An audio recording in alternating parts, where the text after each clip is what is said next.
Bato-bato sa langit ng tamaan, huwag magalit sa gagawin namin, tsak marami mabibwisit. Eh kahit naman ano pa ang sabihin ko sa'yo, uulit-ulitin mo pa rin ang gawain mo. Di kailangan maging malalim sa temang ito. Hangat ko lang nahawiin ng mga puso ninyo, kasi ako'y sawa na, respeto mo'y wala na. Ang magbigay di kaya, alam ko na kasi wala tayong pera na pantustos. Kaya ang galit mo'y lubos, pati tuloy bukang bibig wala ng Diyos. Ang dami nating tanong, sinong dapat sisihin? Walang iba kundi ang hiniyupak na si Taning. Primera siya, sumusunod lang pati ang pera. Iyan ang punot dulo o ugat ng mga gera. Ang kasalanan daw ay di mawawala sa tao. Ang sabi ko naman, pilitin mo pa rin magbago. Tayong lahat ay anak ng Diyos, pilitin mo pasensya mo ay huwag maubos. Subukan mo maging matuwid, matatamo mo rin na sarap na walang patid. Tayong lahat ay anak ng Diyos, pilitin mo pasensya mo ay huwag maubos. Subukan mo maging matuwid, matatamo mo rin na sarap na walang patid.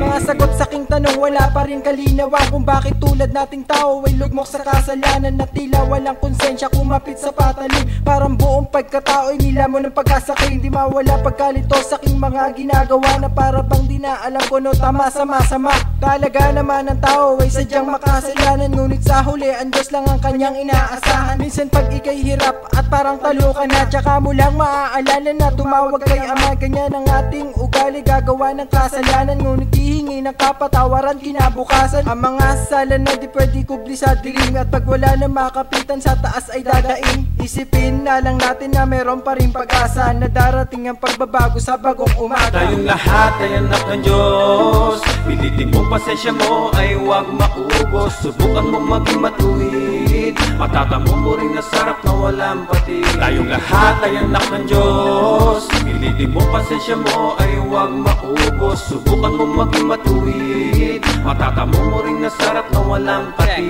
Halika sa akin, sumama at makinig sa akin tema. Bata o binata at kahit edad mo pa'y 80, bitawan ang naseta at ikay magnilay-nilay. Bakit di ka magtiwala sa lakas niyang taglay? Imbis na kayo ay magkampayan, imbis na kayo ay magsuntukan, ikilumapit kay Ama at yan ang iyong tutukan. Natin malalampasan, basta nasa kanya ka. Iwasan ang agam-agam at ikay magtiwala. Marami naghihikahos, okay lang ka pa kikilos, tuloy ang lakbay. Kahit pa magkapaltos, kailan ka pa pupuntos at magpapagood shot. Kung galit ka sa kanila, wag mo namang ilahat. Marami nang inalat, naging mali ang direksyon. Yan ang matatamasa kung sa kanya ay walang connection. Ito isang hamon sa lahat ng madla. Si Harlem ay nananawagan na magbago ka. Tayong lahat ay anak ng Diyos, pilitin mo pasensya mo ay huwag maubos. Subukan mo maging matuwid, matatamo mo rin na sarap na walang patid. Tayong lahat ay anak ng Diyos, pilitin mo pasensya mo ay huwag maubos. Subukan mo maging matuwid, matatamo mo rin na sarap na walang patid. Marami nang namayani pero ano nangyari? Madalas pa rin ang kasamaan ang siyang nagahari. Kaya sana naman ay pumanaog na si Jesus, sapagkat di na nila kaya pang pasanin ng krus. Kung dukha ka man at sila na may galante, sa mata ni Yahweh pare lahat tayo importante. Huwag mo nang bungkalin ng kayamanan sa lupa, dahil ang yaman ng langit ay hindi humuhupa. Nais mo bang mabuhay ng ilang hakbang lang sa gulo at masali sa nangyaring kasalanan sa mundo, maging kabilang sa mga taong tumalikod sa Diyos, at ang iyong buhay sa kadiliman matatapos? Isa ka sa anak ng Diyos, wag mong kalilimutan, wag mong gawing dahilan problema mo sa kahirapan, dahil sa lahat ng bagay ay merong solusyon.